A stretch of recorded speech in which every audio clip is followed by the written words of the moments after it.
Hi everyone, my name is Paul Northridge.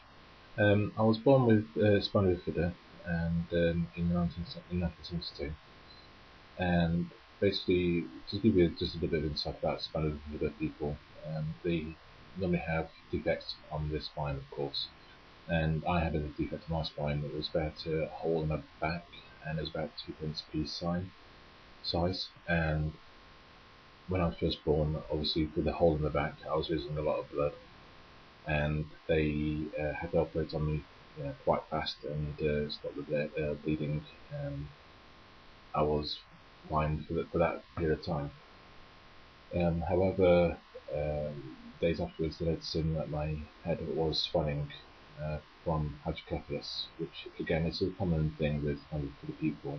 And hydrocephalus is basically it's water on the brain. That's what they describe it as. And the shunt operation, which is a metal frame that goes around the head, and obviously built into the brain, well, towards the brain, to reduce the swelling. The water comes out, and it reduces the swelling, keeps it from getting worse.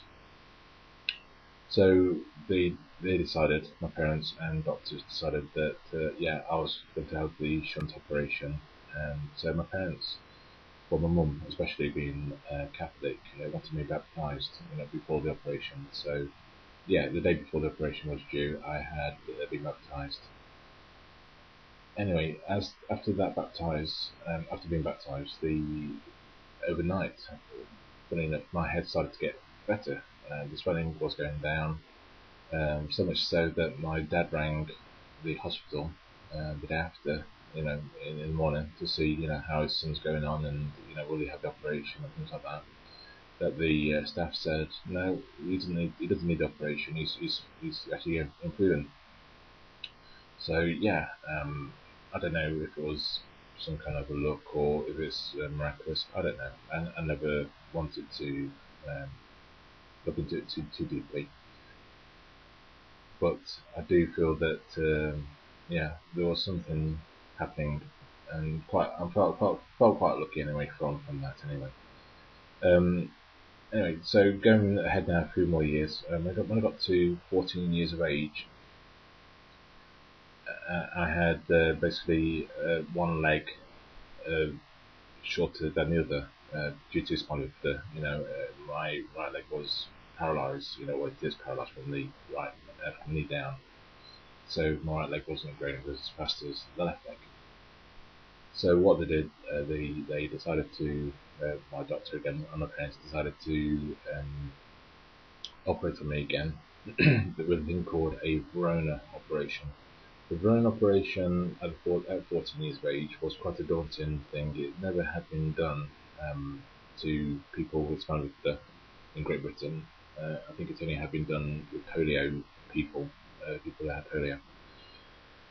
And where the Verona operation is basically a 2 pins above the knee, and then further up the thigh, 2 more pins that go in, and then between the 4 pins, between the 4 pins, they break the leg, and over a period of time, with the contraction where the pins fit into, there's a black plastic contraption that I had with a key, and over months we had use the key, and the break in my leg stretched every day, and I basically grew 2 inches length on my right leg in such a short period of time. It was quite a new thing at the time, and it was quite amazing really.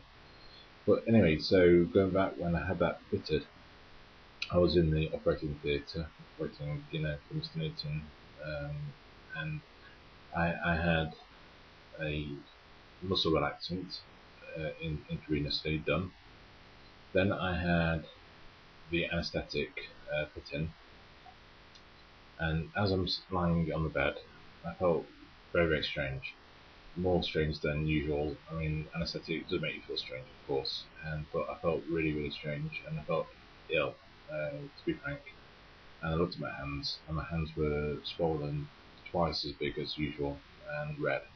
And I said to Mr. Newton, who was now in the theatre, I said, Mr. Newton, look at this. I feel, to my surgeon, Mr. Newton, I said, Mr. Newton, look at this. And he saw my hands, and I can remember his face even now. And I remember him going, oh my goodness. And next thing you know, black. I couldn't, it was just pitch black.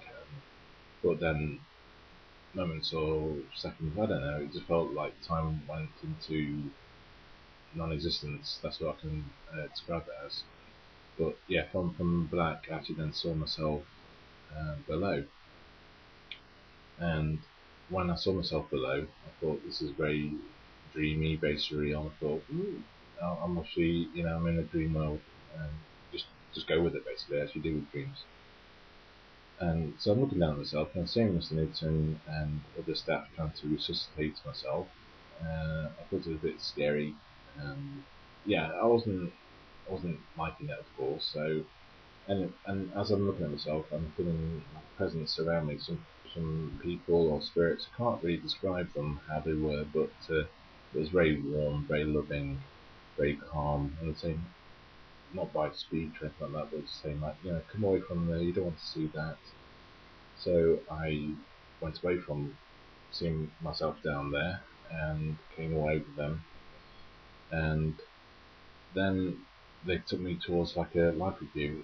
I can describe to you. It's like a TV ish. It's like watching like your life flash behind front of your eyes. You know when people say your life flashes in front of your eyes when you're dying. It kind of like happened to me as well, but it was on like a TV. Like what? It's like looking into a pond, like and you can see everything around. In one go, you could see things that have happened, things that are going to happen. I saw myself driving, which was very strange. When I was 14, I didn't think I was going to be driving with having the bonds that I had. From having a house, things like that. Just many different things that I saw. Also noticing in that live review that you get to know how you are affecting other people. If you upset people, it's not like it's not like I told you so. It's not like that. It's just like they're telling you, how to behave, how to, because you're gonna feel the same pain that you're gonna give to another person. So just basically just to learn from that, and try and love, try to care. Don't give the pain that try to learn not to give pain. That's what basically the lesson I had from that.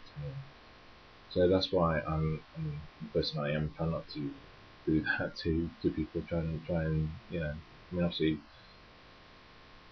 it's a learning experience. I think that's what we're here for. On Earth, I think we're here to learn. So anyway, as I had that life experience, near-death experience, and then I saw the life review. Then I'm going then towards the tunnel. Everyone says about this tunnel that happened, and it definitely has happened to me as well. And this bit is a bit more blurry. I remember that once I went towards the tunnel, all I can remember is that it's like another lesson to me that you can reincarnate.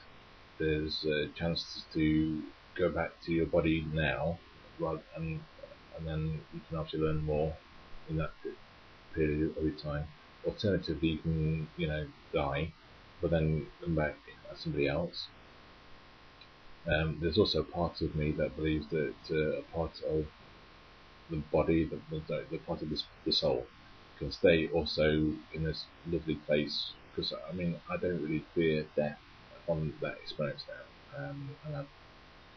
It's not I believe that basically there is a circle in life, and so. But yeah, when you do die, it is a very lovely, warm. It's not a scary place, and that's what I wanted to basically share with other people. And it'd be lovely to read in comments below. About anybody that's had arrested hydrocephalus like me, and also people that have had near-death experiences as well. And I look forward to seeing the comments below. Alright, take care of yourself. Bye now.